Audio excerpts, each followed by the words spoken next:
20 թվականին COVID-ի շրջանին դեռ սրբազան պայքար չկար։ Երբ Ալեն Սիմոնյանը եւ նրա նման հարակից երևույթները հայկական ժամանակ օրաթերթը համարում էին, որ վեհապար իրենց թիկունքից հարվածել է եւ դիմում էին ավազանի անունով։ 2020 թվական եմ ասում, դեռ չեմ գնում 18։ 20 թվականի փետրվար-մարտ ամիսներ, երբ ընդհանրապես վեհապարը COVID-ի շրջանին դիմել էր իշխանություններին, ասելով, որ երկրորդ նախագահի պայմանները կալանքից ազատեն, եթե չեմ սխալվում, որպեսզի առողջությանը կապված խնդիրներ չլինեն տարիքի եւ այլն բերումով։ Պարզ մի ուղղակի հարցի պատասխան էր տվել։ Եթե չեմ սխալվում, News-AM էր կամ Arm News-ը հիմա չեմ հիշում։ Այդ ժամանակ սրբազան պայքար չկար, որ դարձյալ մեծ ոհմակով հարձակվեցին եւ այն ժամանակ են հենց առաջին անգամ վեհապար Հայրապետին դիմել ավազանի անունով, մոռանալով, որ իր անձնագրային անունը ուղղակի Գարեգին երկրորդ արձանագրումն ունի։ Կար այդ ժամանակ սրբազան պայքար, չկար։ Երկրորդ դրվագը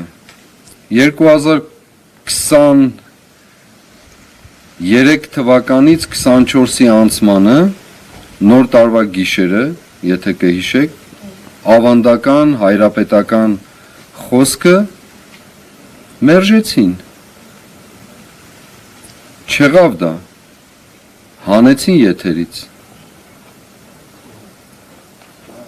Կար այդ ժամանակ սրբազան պայքար, չկար, չէ՞։ Հետևաբար պատճառները չափազանցված են վերագրելու մեզ, ոչ միայն չափազանցված են, այլև պատճառականացված են դրա թիկունքին թաքնվելու։ Այն ինչ որ մենք արել ենք, ես բացարձակ չեմ զղջում դրա համար։ Բացարձակ, զղջում եմ միայն որ քաղաքական լուծումը չստացավ։ Բայց դա էլ չի ուշանա։ Միայն դրա համար եմ զղջում։ Իսկ մնացածը բացարձակ կապ չունի մեզ հետ, այդ կապ ունի մեր ինքնության հետ, մեր բովանդակափոխության հետ, որ փորձում են մտցնել, եւ այն ամբողջ արավիրքի հետ, որ կոչվում է հայրենիքի հանձնում, հազարավոր զոհեր, անհայտության մեջ գտնվող անձինք եւ անմխիթար ընտանիքներ, եւ այսպես շարունակ։ Բաքվի բանտերում տառապող ընկերներ, եղբայրներ եւ այսպես շարունակ։ Սրա մասին է եղել սրբազան պայքարը։ Եթե սրա դեմ որևէ մեկը ասելիք ունի, խնդրեմ։ Եթե դա էլ պետք է պատճառ լիներ մեզ հալածելու համար, փառք Աստծո ուրեմն։ Իսկ երկրորդ հարցը որն է։ Պահման պայմանները։ Ես նախ ուզում եմ վերստին գնահատանքով անդրադառնալ Երևան կենտրոն քրեակատարողական հիմնարկի ողջ անձնակազմին ամբողջության մեջ շատ մեծ գնահատանքով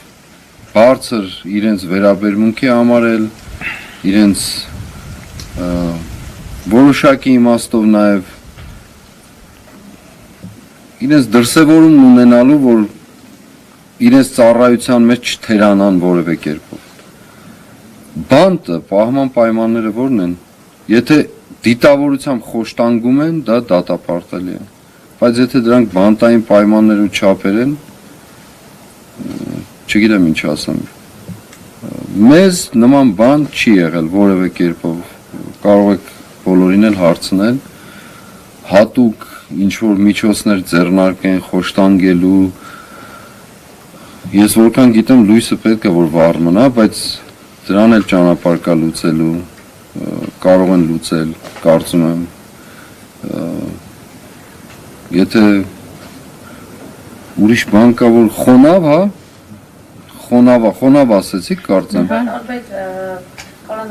Դե հիմա ամեն տան Նուբարաշեն քրեակատարողական հիմնարկում, այո, պահման պայմանները միայն այդ բանտի գոյությունը արդեն խոշտանգում է մարդու ինքնությունը։ Երևան կենտրոն քրեակատարողական հիմնարկի պայմանները մի փոքր տարբեր են այդ իմաստով։ Ես բացարձակ չեմ զգացել ոչինչ,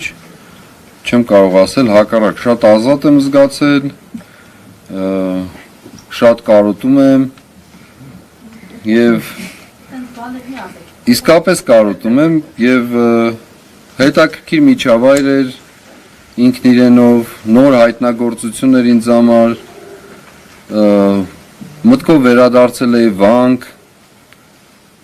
որովհետև ամենաքաղցր ժամանակները այնտեղ եմ անցկացրել են առանձնության մեջ,